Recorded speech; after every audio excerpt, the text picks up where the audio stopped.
Tay-K's new court appearance is going viral as the rapper gets handed 80 years in a devastating murder conviction. On April 14, 2025, rapper Taymor McIntyre, better known as Tay-K, was back in a Texas courtroom at the Bexar County, facing another murder conviction for the killing of photographer Mark Anthony Saldivar back in 2017. The details show that it was the same period he became famous with his hit song, The Race. The track blew up online, partly because of the story behind it. At the time, he had cut off his ankle monitor and gone on the run from police.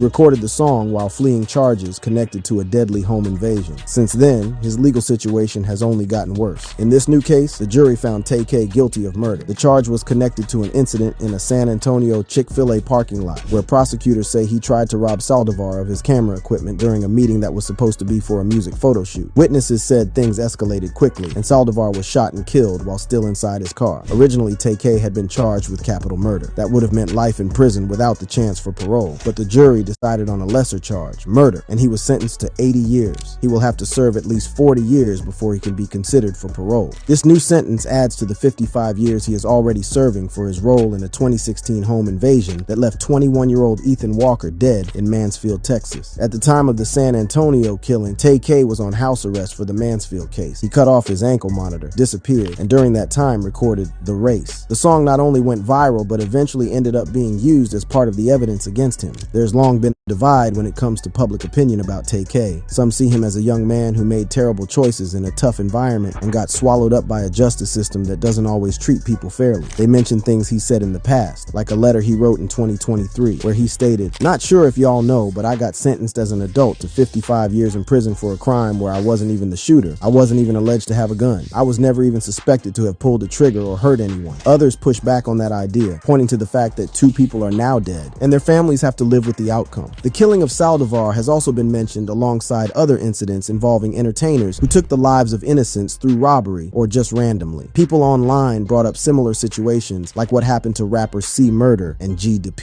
All of them involved public figures who targeted their victims, and all ended in violence. In Tay-K's latest trial, the prosecution argued that Saldivar was set up. Their case included witness statements and forensic evidence. Tay-K's defense team disagreed, saying some of the witnesses weren't reliable and that the investigation had problems. They've said they plan to appeal the verdict. Outside the courthouse, reactions were immediate. Reporters, fans, and bloggers shared constant updates online. Some revisited Tay-K's old music, pointing out how strange it feels to watch his early success now, knowing where things ended up. Others focused more on Saldivar's family, who have mostly stayed out of the spotlight during all of this. Tay-K hasn't spoken publicly since this most recent sentence. His last known statements came through social media and letters from earlier years, where he often said he felt his trials were unfair. In one post, he questioned whether he would have been treated the same way if he were white. His legal history is long and still unfolding. In addition to the 2 murder convictions, Tay-K has been accused of aggravated robbery for a 2017 attack on a 65-year-old man named Oni Skip Pepe. He's also been sued by some of the victims' families. While behind bars, he's faced more trouble, including being caught with banned items and allegedly trying to influence gang activity from inside. With 135 years stacked against him and more charges possibly still coming, is this truly the end for Tay-K?